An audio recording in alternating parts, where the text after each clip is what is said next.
Alright guys, a quick follow-up to the watch list video we sent last night, just so I can show you kind of how we look for things from the watch list. It's not uncommon for that watch list to go completely untraded on some days, and we just find other stuff as the day unfolds. Because the night before, we don't know how the market's going to trade, we don't know how these individual names are going to trade, so I don't put too much emphasis on my starting list, but I like to have one. And GoGo turned out to be a pretty nice one.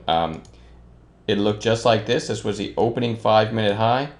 Put in this kind of little flag right below the high of the day. If you remember from the video, I said GoGo can move at times, and it was oversold and had a good chance, and at support had a good chance to kind of make a measured move on a bounce today. Well, on the gap up, the whole market gapped up, so I didn't do anything with it. I just left it alone. I didn't try to bottom feed here. But when I saw this flag with the high of day still to the left, it became compelling to me. So I just called it long over this flag with a very tight stop. As a matter of fact, the entry idea for GoGo was 20.95, and the worst case stop was 20.80. Okay, so that's where I'm looking to go long. Not very good at drawing the line there, and the stop stop right there. All right. Anyway, my mouse is set really fast because I have 6 monitors, and I like to be able to sweep across them with just a little flick of my wrist. So anyway, this is what happened. There's the trigger, and boom. Before you know it, it's up over 22. Went to 22.08, and the beauty of it was it did it in about 10 minutes. So $1.23 possible gains in our favor on 15 cents risk. That one was super nice. I can't remember if I had CYTR on the watch list. CYTR 5-minute candles here looked like this when I called it. You see the volume at the open here? Very nice push. This is something we've been watching pretty regularly in chat lately because it's given us some really nice trades.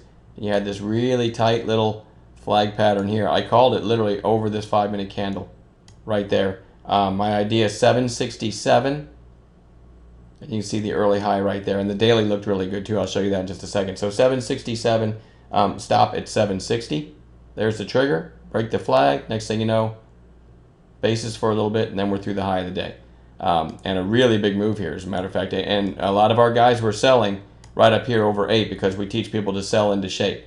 Whereas when I first started trading, I would end up, having to stop down here and watching and giving it all back, right?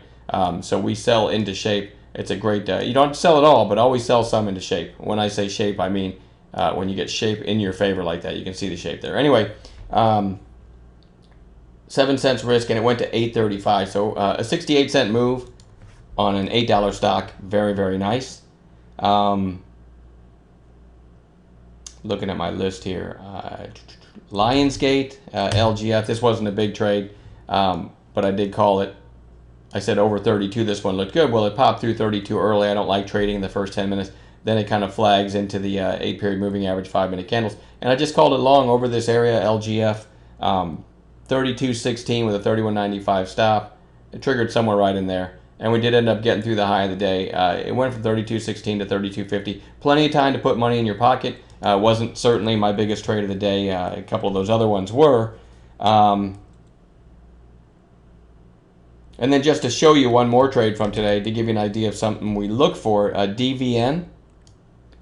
On an intraday basis, 5-minute candles, DVN look like this, right? I mean, it had this one push, little flag, another push, little flag, and a third push, okay? And this one was really getting what we call shape. Now, that in and of itself, I'm still not just going to try to short it, but it was also running into resistance areas that we teach in the chat room, okay?